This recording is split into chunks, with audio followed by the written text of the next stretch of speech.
Welcome to our channel. Today we how to authorize Stripe test mode with API keys, beginner guide step by step clearly. To authorize Stripe test mode with API keys, start by logging into your Stripe account. Once logged in, navigate to the dashboard. In the dashboard, locate the developers section in the left sidebar. Click on API keys under the developers menu. You will now see a list of your API keys. Look for the test section, as you will be working in test mode. Here, you'll find two keys, the publishable key and the secret key. First, copy the publishable key by clicking the icon next to it. Next, open your development environment or project. In your project's configuration file or code, locate where you store your API keys. Paste the publishable key into the appropriate field. Now, return to the Stripe dashboard and copy the secret key. This key is used for server-side requests. Go back to your project and paste the secret key into the corresponding field. Ensure that your payment processing code is properly set up to use test mode.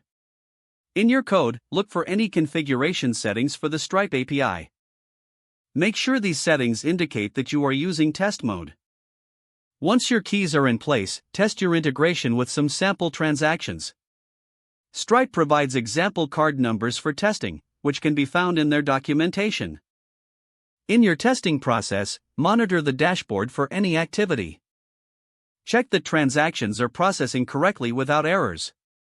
If everything looks good, your setup is successful.